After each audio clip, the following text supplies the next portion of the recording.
It's Chris with Implied Music. Where to begin? Well, today I want to talk about key signatures. What's a key signature? It's something you hear talked about a lot. If you're a musician, you're definitely going to have a conversation one day that goes something like, can you do this in a different key? Keys and key signatures have been around for a long time. We're going to talk about what they look like. You may well have an idea what they are. Key and key signature relates to scale. By the end of this video, I'm hoping that you'll have a deeper understanding of the difference between a scale and a key.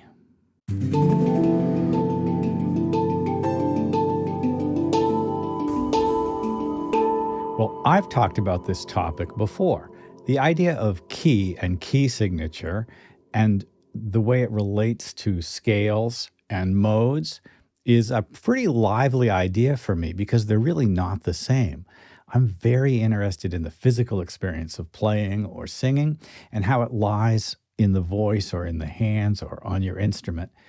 I think of that as a terrain, and the terrain of a scale is defined by kind of like the bits, the bumpy bits on the keyboard or the shape that you're playing on guitar or how it feels in your voice.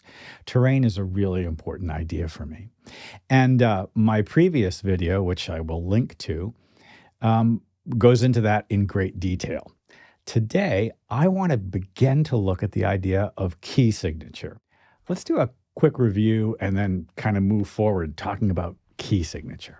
We've said this before, but every major scale is a collection of whole and half steps.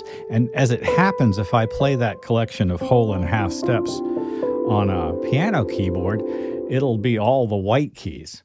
Whole, whole, half, whole, whole, whole, half. Now, there's a nice sort of useful general rule in the 15 major scales that we use in Western classical music, which can be expressed this way. You can only have one of every letter name. The letter names that we have in music are A, B, C, D, E, F, G. In Germany, they also use H just to make the world a little weirder.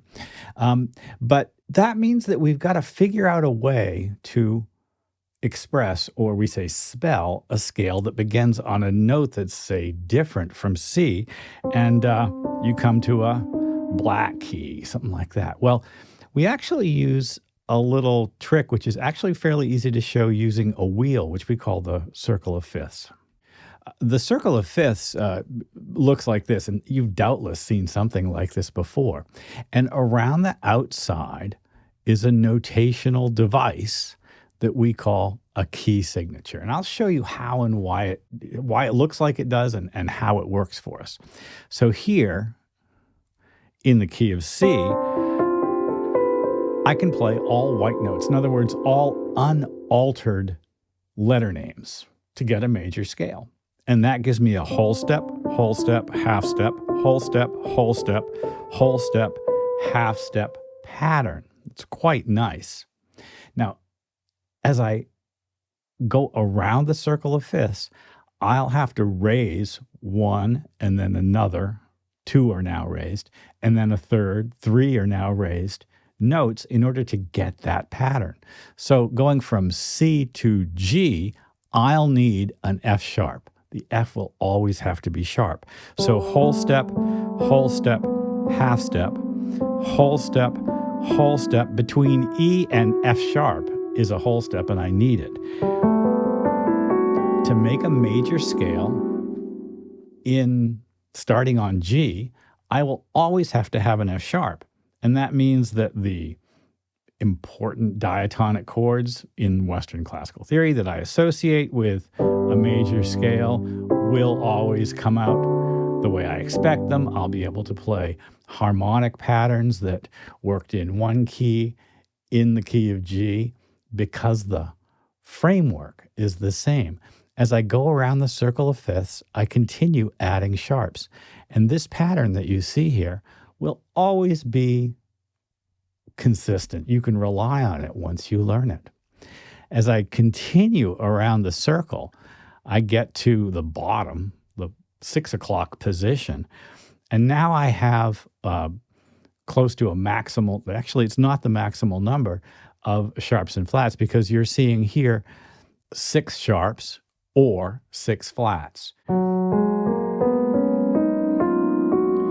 And my computer is spelling things with a combination of sharps and flats, and I have to say it's really confusing visually, but just look at all those black notes. That's a B natural, C sharp, although it says D flat, D sharp, although it says E flat.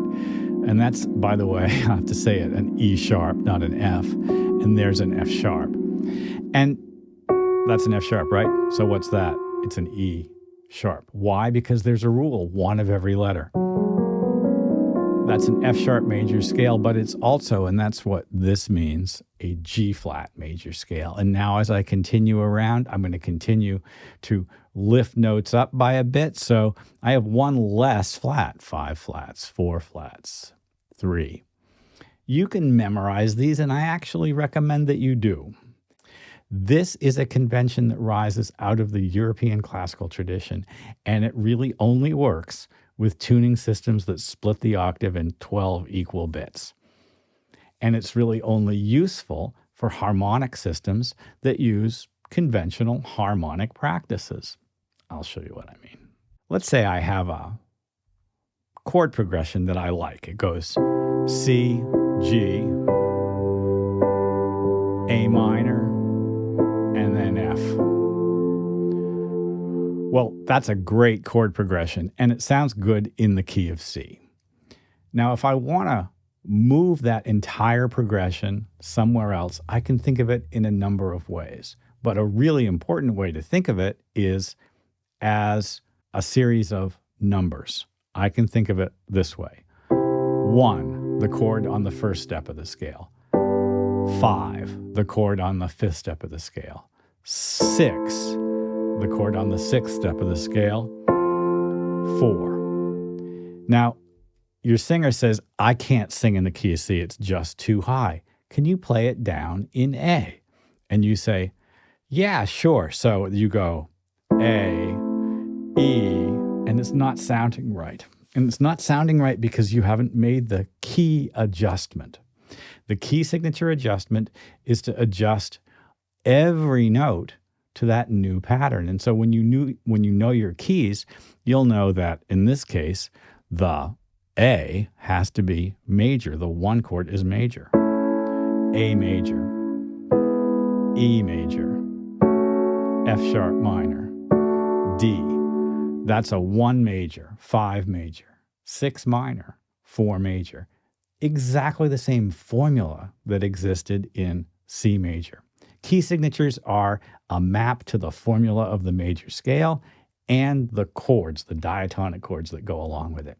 It's absolutely crucial to understanding how most, from the early part of the Baroque period, well through the end of the classical period, all American popular song, probably up till this day, rely on this idea of a central key whose gravity, the sort of tonicity of the central key, provides a kind of a stable location in which we push and pull. Not all music has to be made that way, though. There are lots of scales. Now, the idea of a scale is a much broader notion, and I sort of promised at least to touch on it today, and so I want to just talk briefly about it. So a scale is a collection of notes. There's a scale, and it's the scale that I started with, isn't it? It says C Ionian there. It's a C major scale, but I can alter that and get a different world. For instance, I could do this.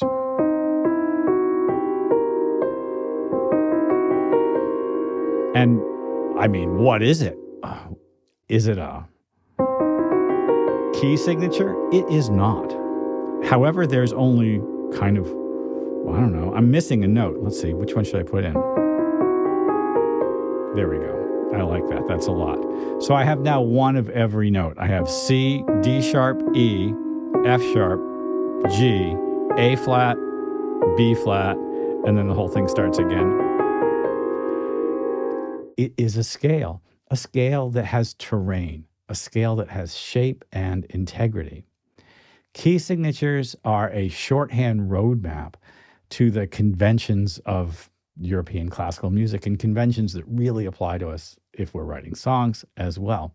And yet, they're a narrow window into a much wider world. If you're interested in exploring the wider world, then your next step is maybe you watch the earlier video. I linked to it earlier, where I talk about key signature and scale. And then maybe start exploring modes. I've talked about the Dorian mode quite recently, as well as the minor scales that are associated with the majors. And then past the Dorian mode, there's scales that are built off other steps of the scale, the third, fourth, and fifth, sixth steps of the major scale. Scales, modes, built off the steps of the ascending melodic minor, where you get these gorgeous runs of whole steps. And then a whole list of other possibilities of fractional scales that only use 5 notes or 4. The idea of scales is a broader notion, and it might apply more effectively to music that you'd be interested in making. In the meantime, subscribe to the channel. We'll be talking more about this in the future. And if you ding the bell, you'll be notified when I do my videos. I'll see you next time.